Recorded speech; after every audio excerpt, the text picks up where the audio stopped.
Next tomorrow, another person from Abia State would wake up and decide to cook for 250 hours. Because we have two types of relationships. We have the one that we don't know where it's going. Let's just see where it's going. The stuff that you use to perform your husband duties. He was without it. If you want to real life, you just look at your life. I believe when we are watching movies and when we are trying to read books, we know it's not real. The resentment will just one day blow up like wildfire and burn you. It must burn you. And I see cancer as an option, and I start to feel as though I have cancer. Might not even happen. No, they will not happen. Not might not. They will not happen in Jesus' name. Please just go and run the test, okay? And don't test each other like suya. Although I would say the weather stuff is a little too much, but what was I expecting? What am I expecting? Forecasting love and weather.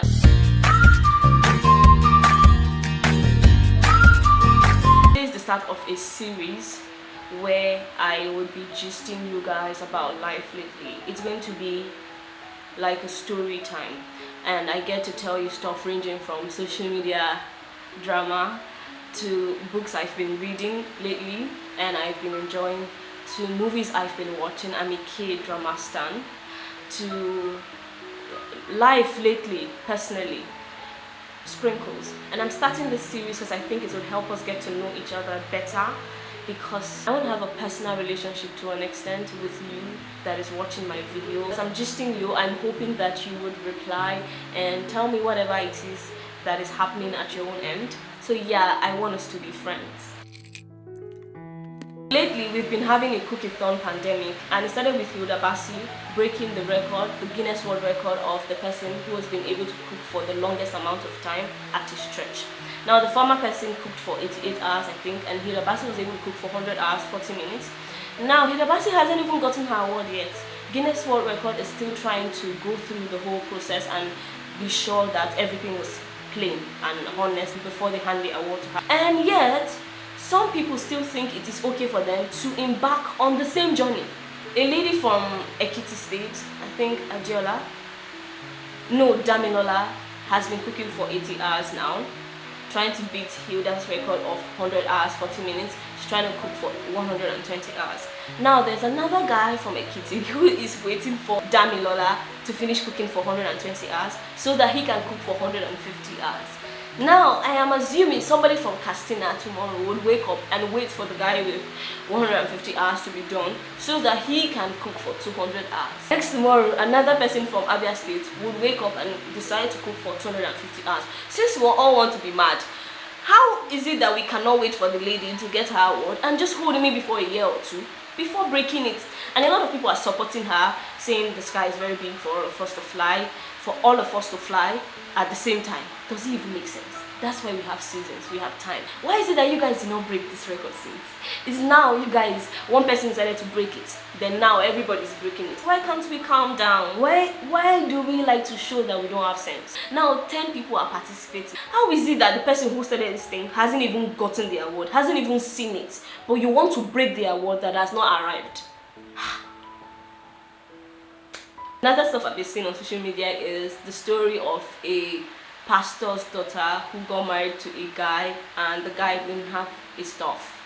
The stuff that you use to perform your husband duties. He was without it.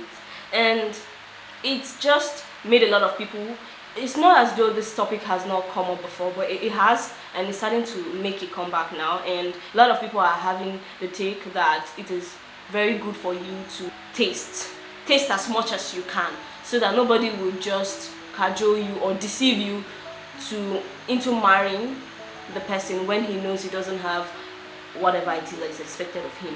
And honestly, I don't think you have to test. That is why technology has gotten better.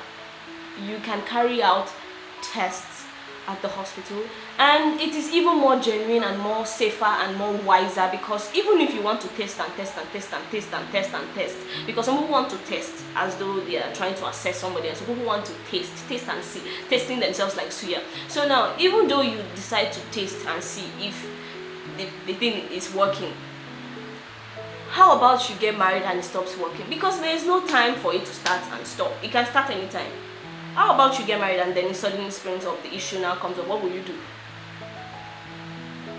Or let's say you test. How many people do you want to test? How many people do you want to taste? It doesn't make sense. But when you go to the hospital to run a check, they would not only tell you if the person has it at that moment, they would also tell you if there's a likelihood of it coming in the future. So that one is even surest. I don't even know why there's a take about testing up and down. When we are not suya, you don't have to taste anything and see.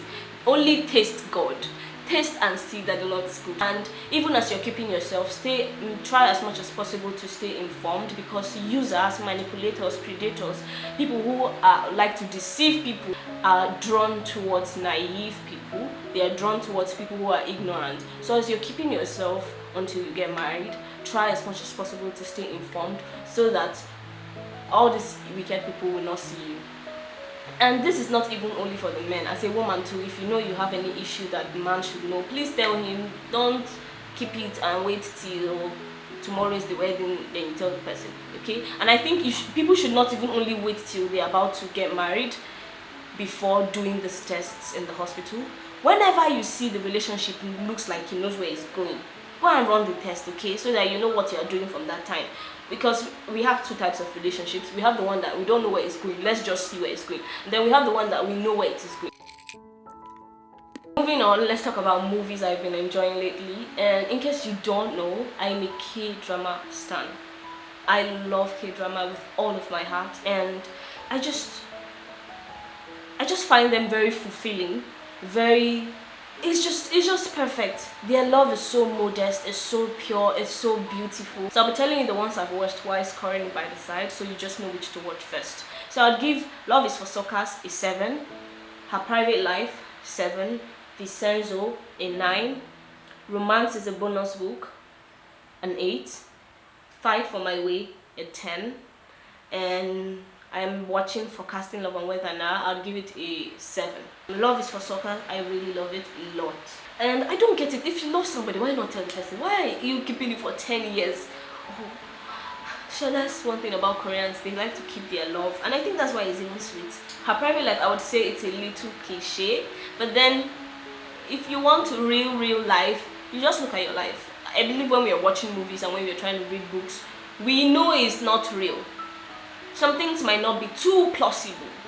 It should be to an extent. You know it, they're just doing too much. But then that's why you're watching it, right? Yeah. She was a fan of this very handsome guy that was he a musician? What was he doing? I think he was a musician. Is it musician they call it now? Or artist? I don't know, he was something. He was a public figure. Her private life, because she was fanning him, but it was in secret and people didn't really know she was the one who had the fan page. Vincenzo, oh my god.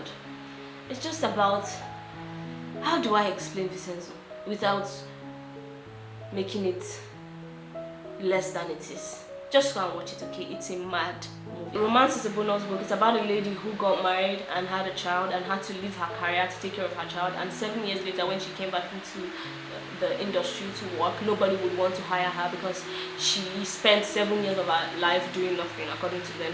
So the whole movie is centered around her finding a job and finally getting on her feet again, and it's so interesting.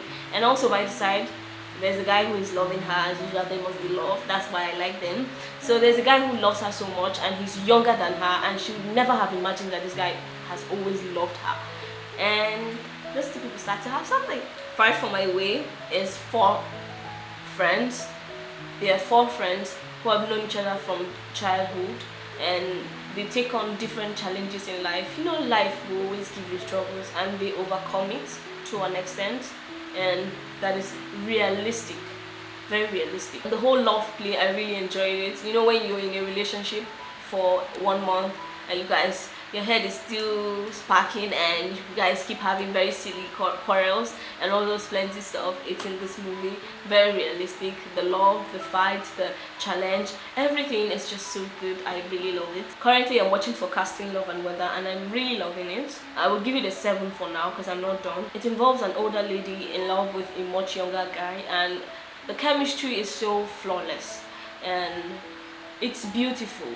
Although I would say the weather stuff is a little too much, but what was I expecting? What am I expecting? Forecasting Love and Weather. So I would see plenty of weather inside of it. So I just finished reading Stay With Me by Ayobami Adebayo, and I would give that book an 11 out of 10. The book is so good. It is so realistic. It is so emotional. It would really get you in your feelings. At first I was sad, then I became angry, then I became furious, then I became sad again. It was just playing with my emotions. And another thing that came into play in this movie is the same potency stuff. The girl decided to keep herself, and she did not know anything when it comes to sex. And so when she got married and the guy told her that whatever is wrong with my stuff also happens to other people, is very normal, she believed him because she didn't even know anything. She was so naive. And obviously they didn't have a child. 1 year, 2 years, 3 years, 4 years, and the mother-in-law started to complain, started to shout, and she thought she was the problem. Everybody was just facing her, and the husband had to get the brother to sleep with the wife without telling the wife. So now she had to deal with the guilt of sleeping with her husband's brother, not knowing the husband actually orchestrated it. So he's just giving her all the burden to bear. First of all, you're making her a childless woman, because most times when women cannot have a child, nobody really looks at the man. It's always the woman. So first of all, you're giving her the title of a barren woman. Everybody's been looking at her and cursing her for not being able to have children, and it's your fault. Second, you now give her another bag of guilt. So you're making her sleep with your brother without her knowing that you're aware. Later on, he starts to judge her for even sleeping with the brother. It's a roller coaster. It would really get you in your emotion, and then you would still feel pity for this guy, but you would be angry because he deceived her. And that's the thing about lies. When you deceive somebody, when you get somebody to stay with you on the guise of deception, it's better the person finds out the truth and goes. If the person stays, the resentment will just one day blow up like wildfire and burn you. It must burn you. Now, the lady actually got to find out, but she didn't even ask the husband. She just let it slide 1 year, 2 years, 3 years, to the point she started even wishing the husband would catch her having sex with the husband's brother, which he finally did. So I'm reading The Girl with the Louding Voice. I've forgotten the author of the book. I will put it on the screen. And then I'm also reading The Thing Around Your Neck by Chimamanda. It's a compilation of short stories, and I'm just reading them in between. How will you know I'm in Nigeria if you don't experience the power outage with me? So they've brought back the light, and I was trying to say, personally, what has been going on with me lately, I have started to acknowledge the fact that Google, when it comes to health matters, is not for me, because I can really panic very easily, and I get so scared. I get very easily afraid, and I could just go check the symptoms for a headache or whatever it is, and I see cancer as an option, and I start to feel as though I have cancer. That is how bad it is. And another thing I've been dealing with lately is I've been crying a lot. Life has been happening to me, and bills upon bills upon bills upon bills. It's not making any sense again. Things are skyrocketing. The prices of things are flying. You could buy something for 100 naira today, you buy it for 1,000 naira tomorrow, next tomorrow you buy it for 2 million. That is how it is. I don't know where we are going. So ordinarily, you could be living life with a certain amount of money before. Now you would just be surviving with that amount of money. That is just how it is now. And what else has been happening to me? I've been procrastinating a lot. I've always been a procrastinator. What am I saying? It's not lately. I'm starting to acknowledge that I have to do something about it. So I'm trying to work on it. And now set reminders on my phone. I set alarms, because it's the littlest of things, so even the big things. So but what else has been happening with me?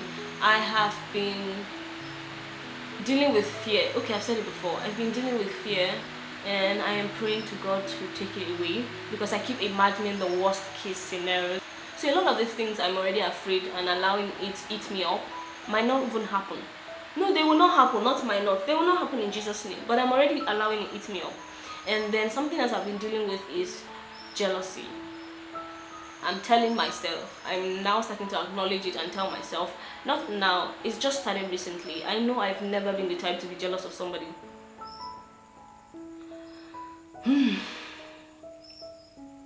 I've started to catch myself and tell myself, you're actually jealous. The problem is not the person, it's from you, and you need to work on it as soon as you can. Thank you so much for watching. I love you so much. I would see you next week, Tuesday, 6 p.m. Okay?